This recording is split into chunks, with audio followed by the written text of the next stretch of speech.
right? So what we have here is, so let me show you. So test new low, right? New low created. Previous low is here. Gain it. Close above it. Test it. The next level to gain is this. Gain it. Hold it.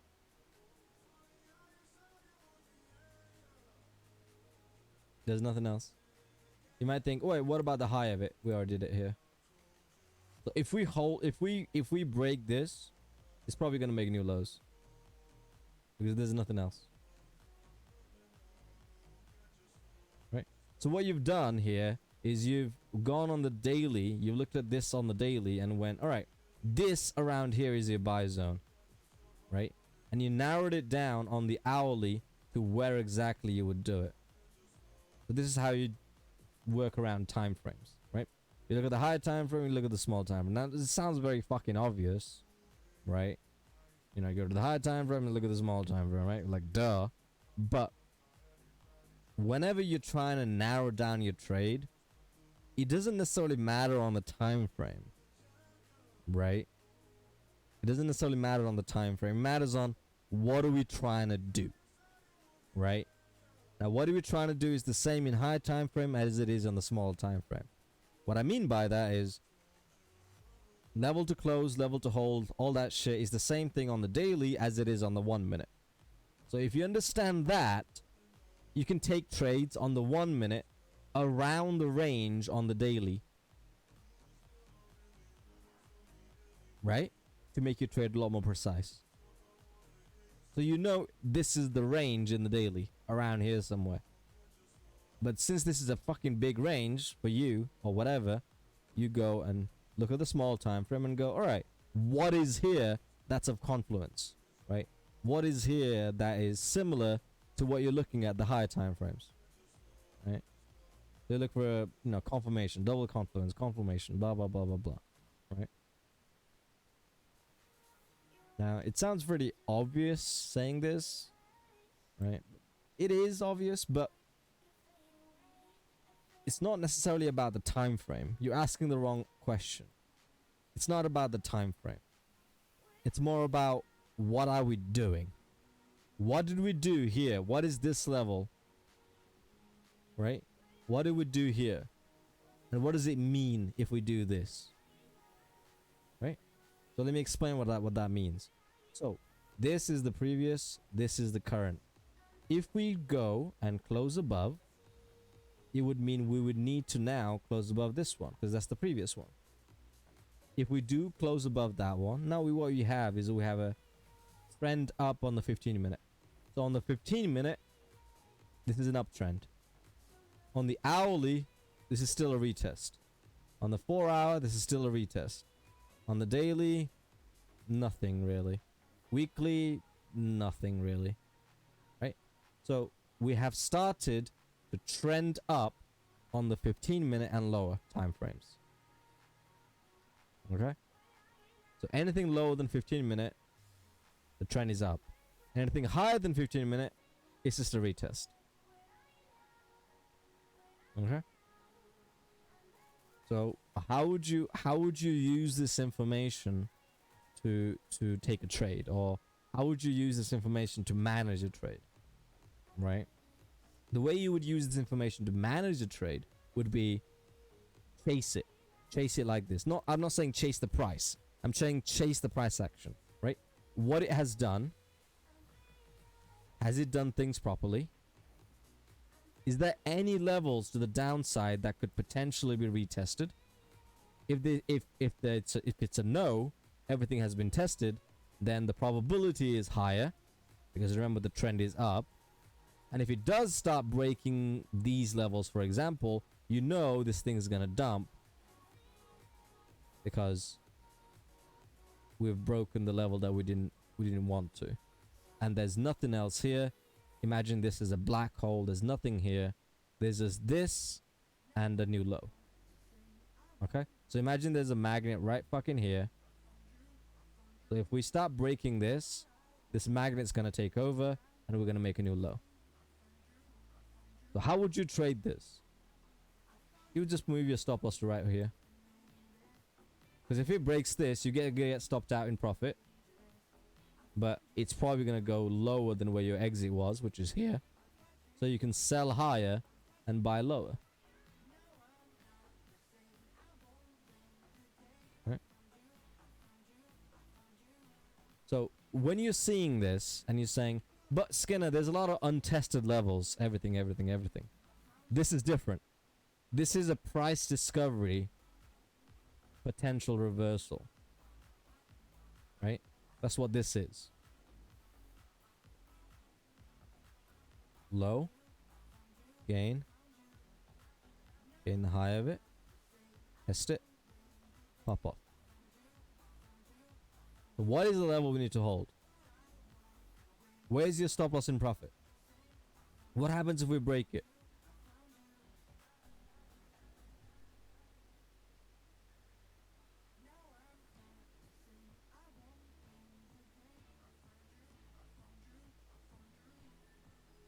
So do you want it to go here again? No. Do you want it to go here again? No. Because all of this has already been done. It's either this or new low. It makes your trading a lot more fucking simple, right? That way you don't need to go, oh, but what if it holds this? But what if it holds this? It could, yeah. But the probability is, if it breaks this, it's probably going to make a new low. And you trade that probability. Not a guarantee, because there's no such thing. But it's a high probability. And that's what you trade. As a trader, you're trading probability, not certainty. Why is the probability higher? Because it's done everything step by step before. So if it breaks this, it will lose the sequence. We will lose this whole sequence. So imagine, you know, how would I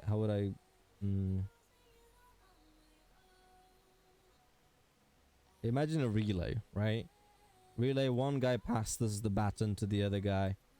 Other guy passes the baton to the other guy, and then they cross the line, right? So this everything here is the pass of a baton, right? So if this guy doesn't pass the baton to the next guy, right? Then everything these guys did would go down the drain. That's probably not the fucking best analogy, but that's the only thing I can think of right now. But yeah. Or maybe the train, right? Like in a train, one train leads the other one, right? And if the front train, you know, breaks the couple, then these things are going to slowly slow down. This is going to run off, right? That's probably not a bad, it's not a, probably not a good analogy either, but you get what I'm saying. That's why it's called a sequence, right? If you search sequence in Google, it means step by step. This, then this, then this. If we lose the high sequence, that would mean the whole sequence has been broken. That's what it means by making a potential new low. Because we would have broken the sequence. We would have broken the trend. We would have broken the move. Right? That's why it's called a trending move until we break something and it reverses on you. Right? That's why people call it trend, but trend is a very vague word. You rather call it sequence. Because sequence means this, then this, then this. That's what an actual trend is. A trend isn't just a, you know, a fucking dildo from A to B. It is a lot of things in between to reach from A to B. This, then this, then this, then this, then this. Right? That's why I prefer to call it a sequence rather than a trend. Because when people say trend, they assume it's from point A straight up to point B, and they, you know, ignore everything in the middle, which they shouldn't.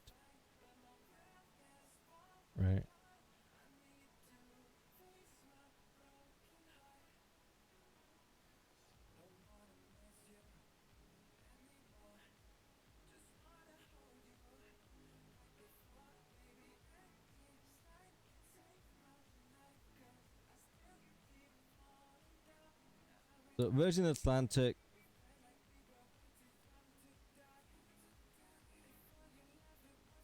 The last time I looked at it, oh my god.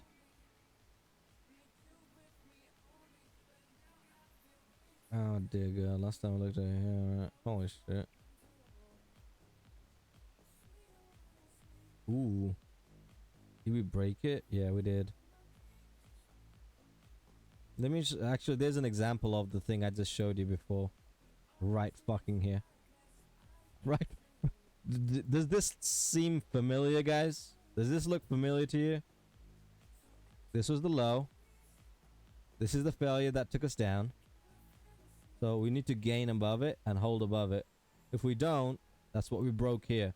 So you would have been stopped out right here. And guess what happened after that?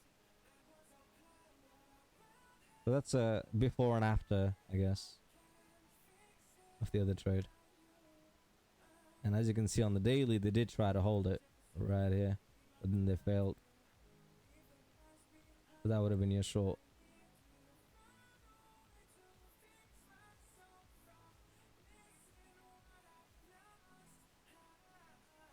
And this was a thing when you were here, right here. This is not a bad trade, but we didn't quite hit the target because we lost the level here. So you probably would have been stopped out here somewhere on it. So you would have been stopped out in 6% profit, which isn't too bad. On a 11% move, you made 6%.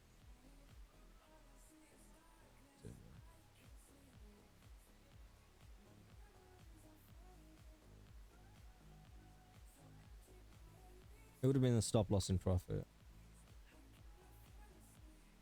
Oops.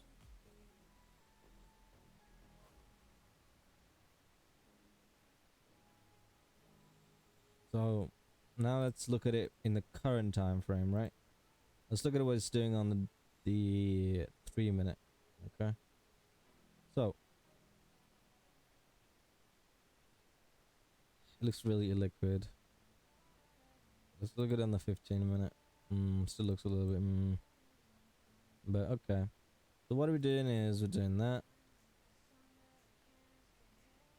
This is the level to gain. We've tested this.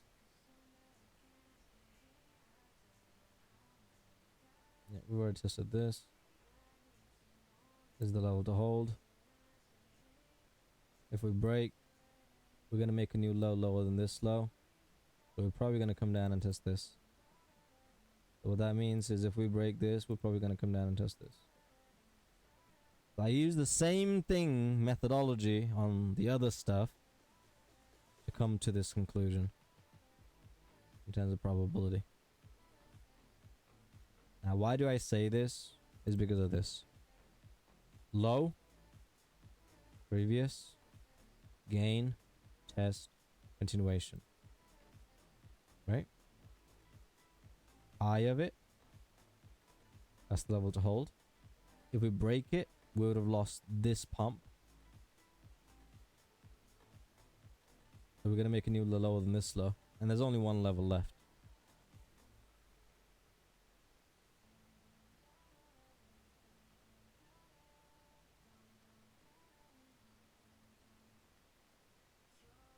Probably that was a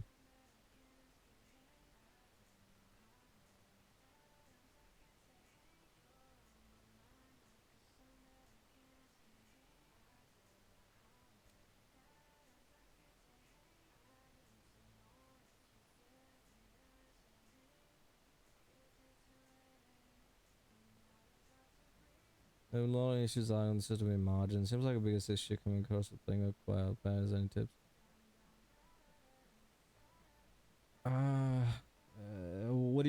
What are you trying to invent? What are you trying to put the algorithm systems in? Now, when you're doing systems and checking of the systems, you want to do it in spot. You don't want to hassle with margin. You want to use spot. So you want to start with stocks first. You don't want to jump into indices. You want to start with stocks first. Underlying stocks, cash stocks, spot stocks.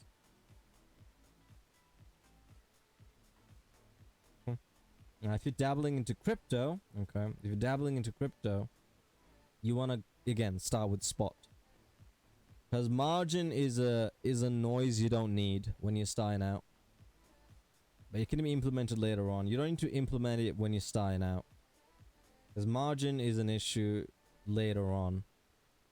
It will come with trial and error, right? Because let me explain what I mean by this.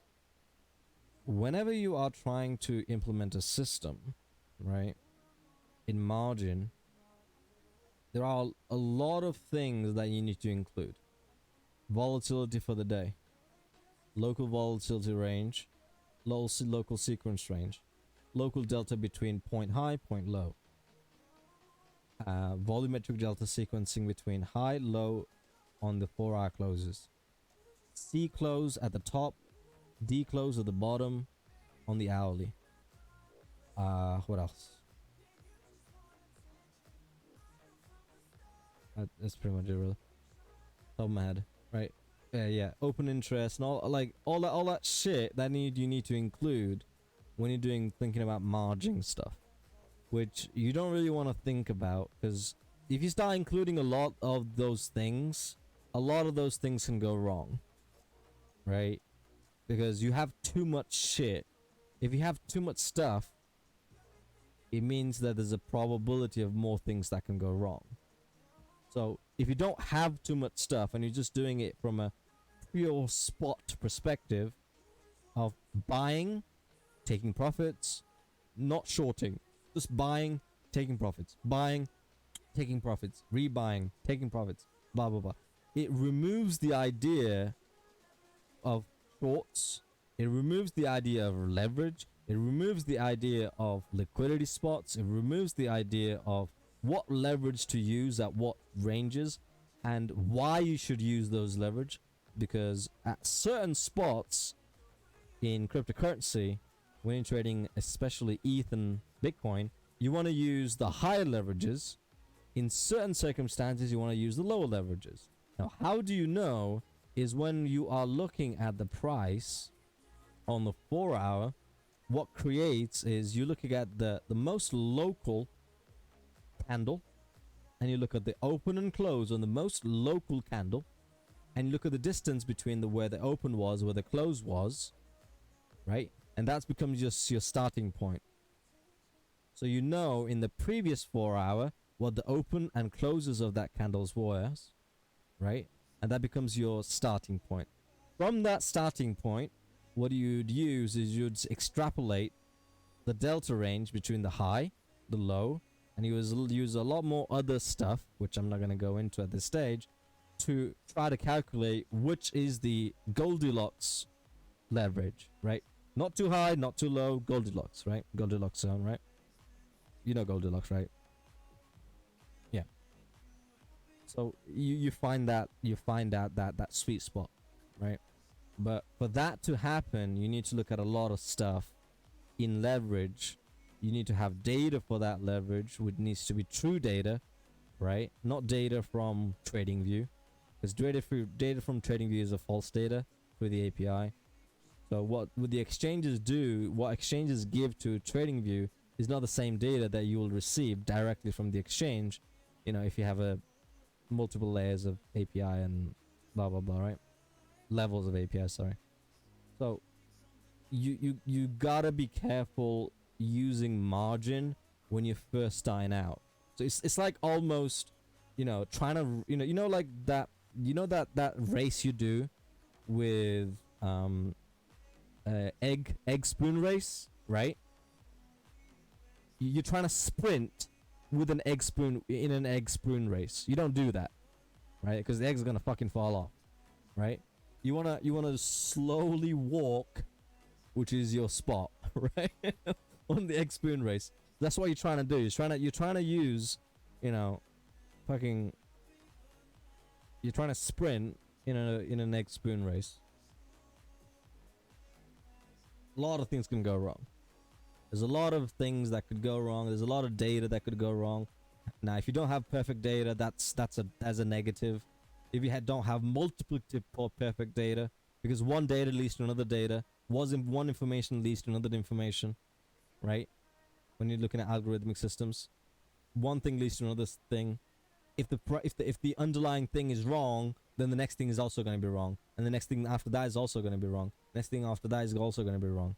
So it's almost like doing a photocopy of a photocopy of a photocopy, right? If the original copy is wrong, then the photocopy is also going to be wrong, right? Etc. Etc. Etc.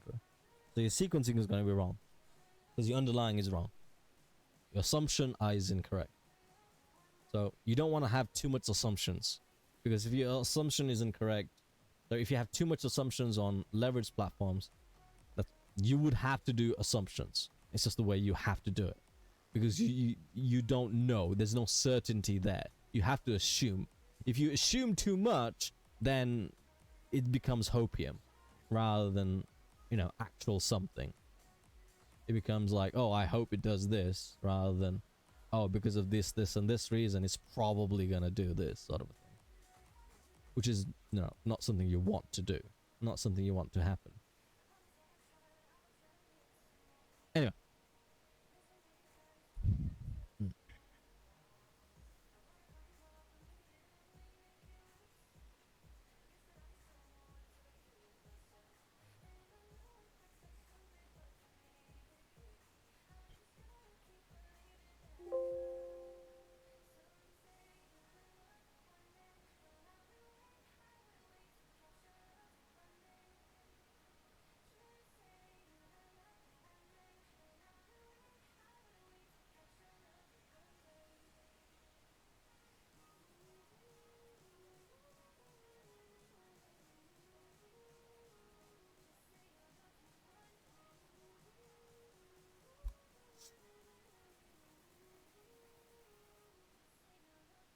So what you want to happen is you want tighter ranges.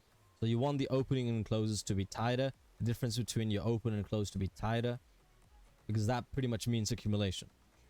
You want tighter ranges for it to be accumulation. And that's what these algorithmic systems look for. Some sort of a sequence of accumulation.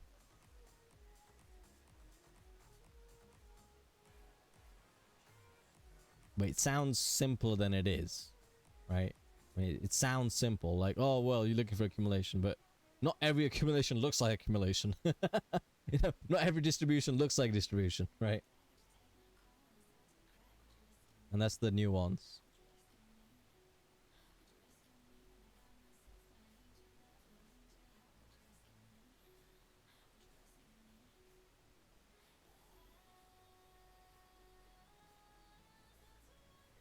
Last time we looked at it, was a long, right? In Zcash, yeah.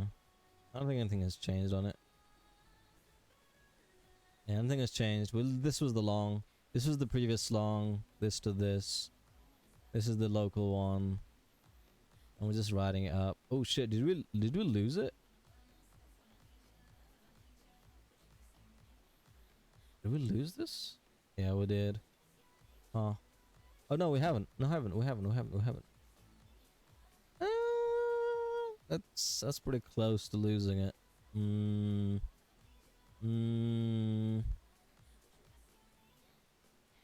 Yeah.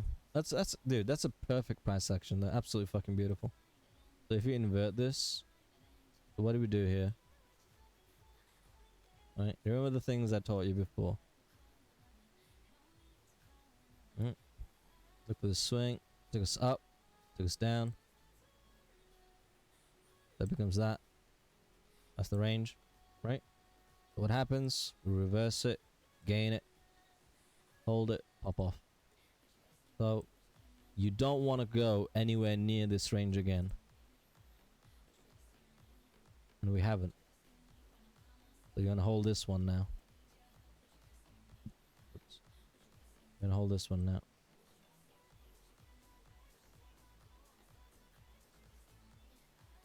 So how would you trade it? Your stop loss would be here somewhere. Obviously it's a short, right? It would be a short. I was looking at it inverted. But yeah.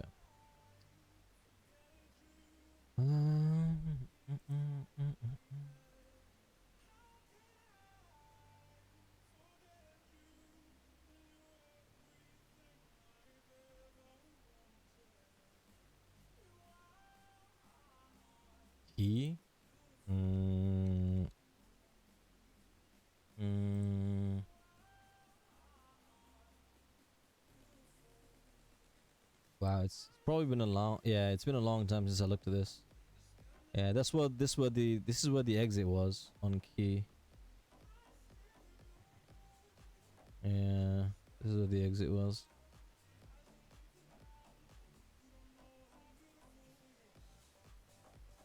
Did a 75% dump, huh? 77, 79% dump from that level.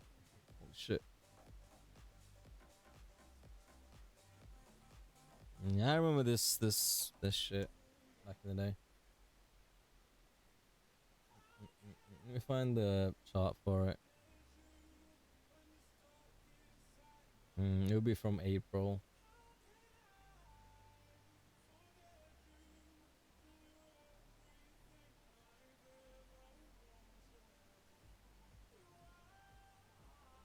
Oh my god, there's a lot of key in the Discord.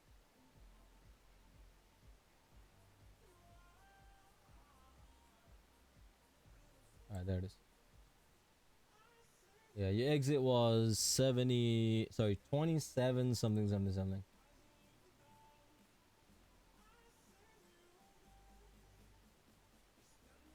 Get the fuck out of it.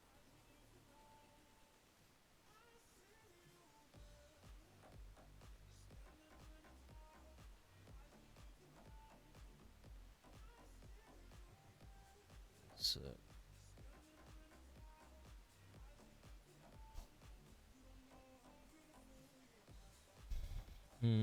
could you be more specific? What do you mean by don't want to go anywhere near it? What did I say that on?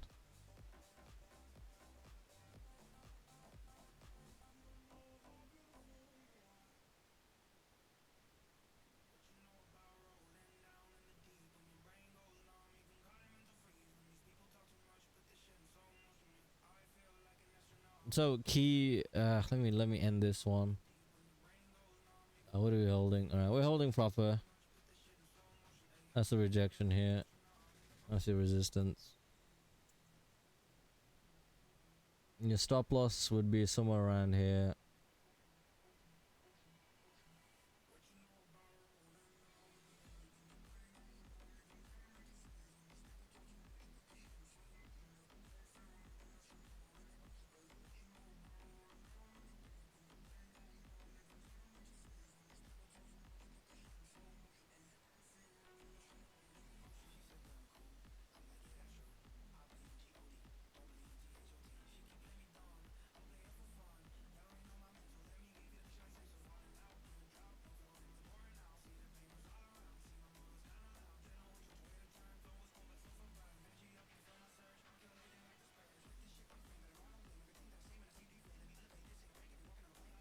Huh. The low. Back to the low. Failure. Failure. Go with the high hate swing. Front run that range. We're looking for it to hold this one. If it does hold.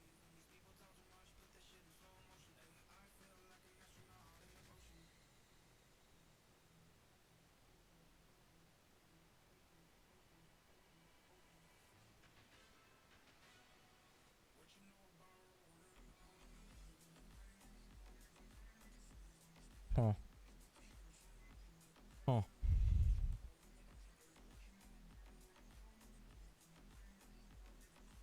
Hmm. It has some legs.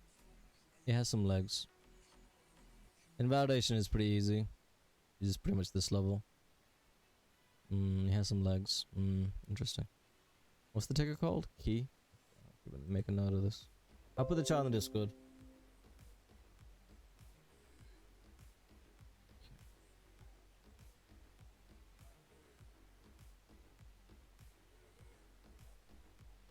Because I'm looking for it to hold a 4 and extend it to the 40.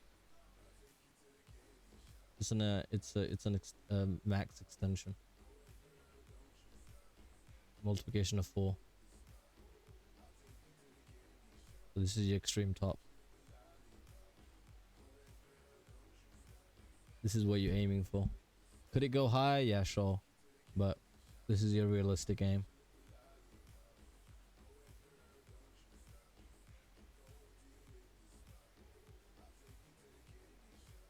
Bots only work well on a trending market, dude.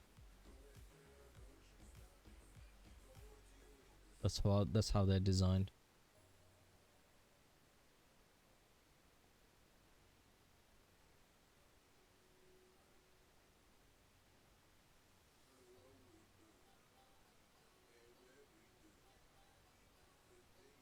Just be careful when the market shifts.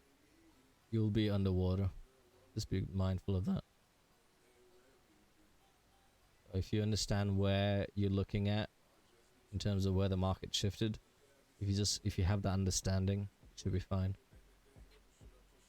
If you don't, what's gonna happen is you're gonna be underwater and you're gonna go, well, it's gonna do well, it's not gonna do well, blah blah blah blah. And you gotta take into account then the drawdown and all that shit as well. So just gotta be careful with it. When sol drops further than 30% onwards. Okay.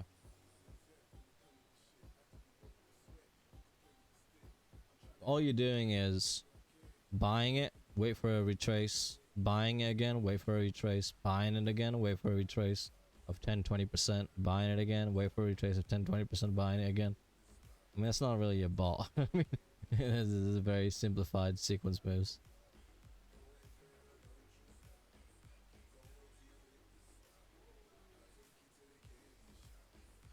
Just be careful when, I mean, like I said, it's useful when you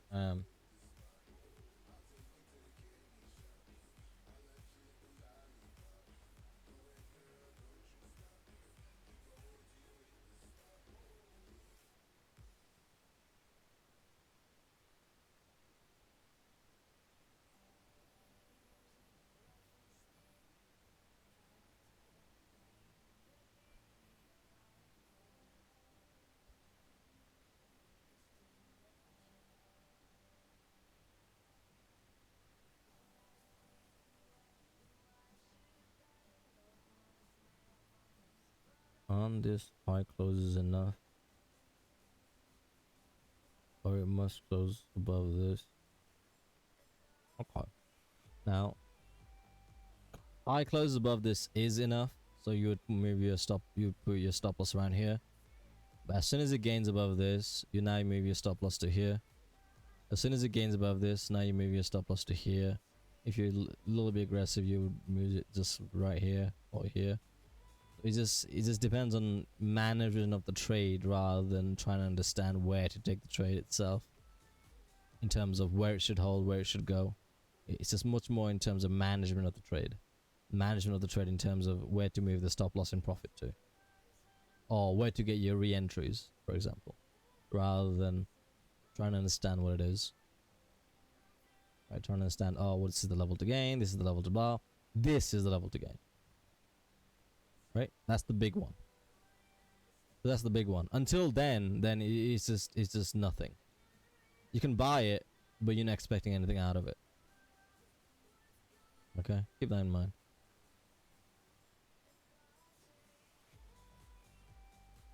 Hopefully that answers that question. Who was asking me for it? Extreme? There you go.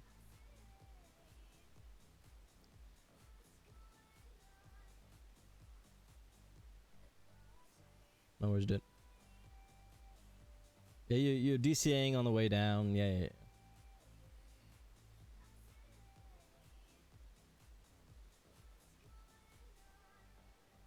You're not using like Profit Trailer, are you? Is that what you're using? Profit Trailer? I remember that shit back in the day. Back in 2017. Woo! Profit Trailer made a lot of money back in 2016 to 2017. And then after 2017, 2018, early 2018 to mid 2018. Whoo, shit. The amount of shit they got was absolutely ridiculous. Because everyone was profitable on a trending market. When things was just going up, everyone was fucking profitable. But then, when market shifted, the trend reversed. Everyone was like, we blame the bot. You fucking dumbasses. All the bot was doing was waiting for some sort of retrace and just buying it again. Waiting for some sort of retrace and buying it again. Since the trend was up, you'd be profitable. But then when the market shifted to a downwards trend, you kept buying it Price kept dumping. You kept buying it. You were DCAing it on the way down. And then you're like, you wake up one day and you look at it and you go, oh shit, my account is underwater 60%. Who do I blame? Oh, I blame the bot. Yeah, it's the bot's fault. Dumbass.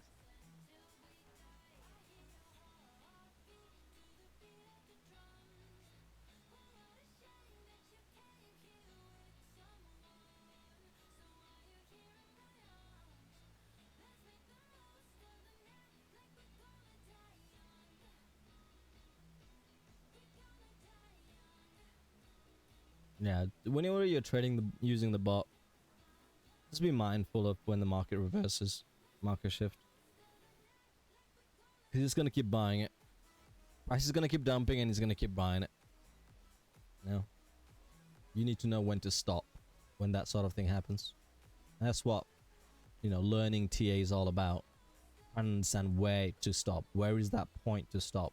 Where do you know to stop, to get stopped out on your trade before, it loses the level and we start going lower and lower and lower.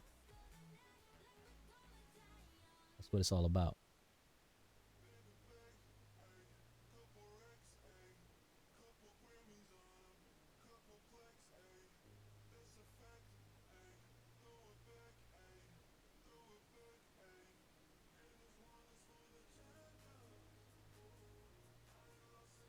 Someone was talking about a bot. That's why I was talking about a bot. I don't use a bot myself.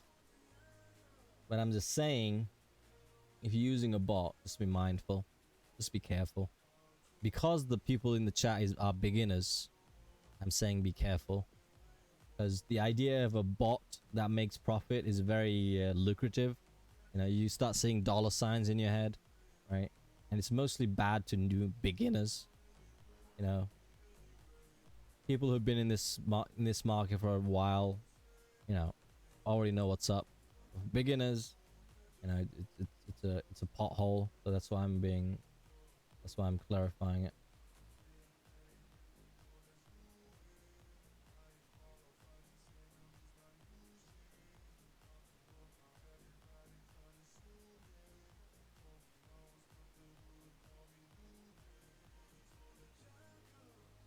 I don't want to straightforward say don't use bots.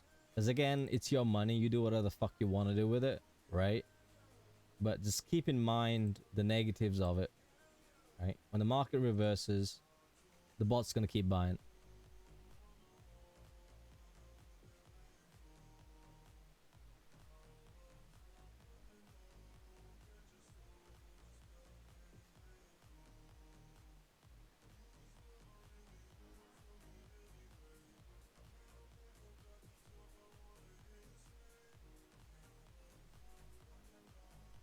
The only thing my bot does is manage the trade. It puts in trail profits. It puts in jump profits. So if it hits third profit target, it moves the stop loss to second profit target. If it hits fourth profit target, it moves the stop loss to third profit target. That's all my bot does. That's all it does. It doesn't do entries. I do entries manually. So it's more of a, helper than an actual automated system. And it should never be an automated system.